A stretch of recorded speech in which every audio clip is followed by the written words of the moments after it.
Sorry বোন, তোমাকে বলা হয়নি। আমরা দুজন দুজনকে ভালোবাসতুক তো, তাই আজ বিয়ে করে ফেলেছি। হ্যাঁ দেবা, সরি বলার কি আছে রে? হ্যাঁ তো খুশির খবর। সারাদিন বাড়িতে একা একা বোর হতে হয়। আমার ভাবিকে খুব পছন্দ হয়েছে। তোমার নাম কি ভাবি? সালমা। আমি কি বোকা দেখো দিনি, তোমাদের সাথে গল্প করতে লেগেছি। দাঁড়াও ভাবি দাঁড়াও, তোমাদের লেগে মিষ্টি নিয়ে আসি।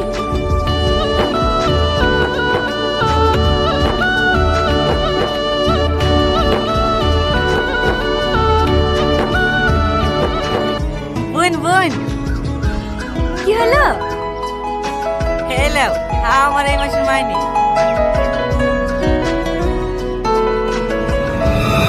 তোমার কি বুদ্ধির সাথে কিছু হবে না? সারা জীবন এই মাটির ঘরে থাকবো নাকি? ঘরটা কিছু করতে হবে না? মাসের মাস টাকা লে সব বোনকে দিয়ে দাও। চুপ করো সালমা। আমাকে তো চুপ করেই রাখবো। আজ 8 বছর ধরে চাকরি করে টাকাগুলো যে বোনের হাতে দিচ্ছো, সেই টাকার কোনো হিসাব আছে? টাকাগুলো তোমার টাকা উড়ে দাও, পুড়ে দাও, আমি আর দেখবোই না। টাকা তুমি তোমার বোনকে নি, আজকে চলে যাবো মায়ের বাড়ি। সালমা সালমা, তুই পাগল আছিস? এখন আমার এত টাকা দেওয়ার কি দরকার? তোর বউ আছে, সংসার আছে, ওই তো সব কিছু সামলাবি। এইবার থেকে টাকাগুলো আর হাতে দিন। আমার যদি কোনো কিছু দরকার হয়, আমি সালমার সাথে চেয়ে নেবো। চাচা, টাকাগুলো সালমাকে দিগা।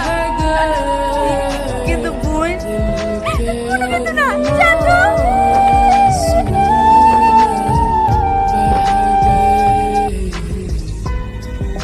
কি ঘুম ঘুমাইছে রে, উঠছে না কেন?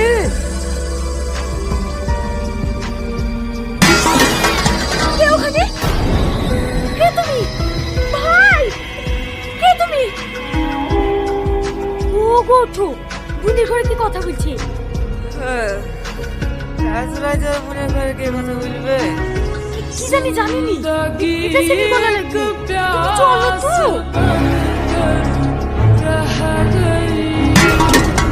এসব বলছো কেন? কে তুমি? এখানে কি করতে এসছো? কি হয়েছে বোন? আমি জানিনি। দেখে মনে হয় আমার ঘরে চুরি করতে ঢুকেছে। সব তুমি কি বলছো রীতি? তুমি তো আমাকে ডাকলি।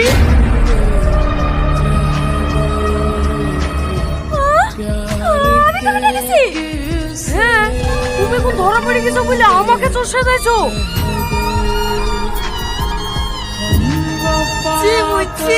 তুই এরকম মেয়ে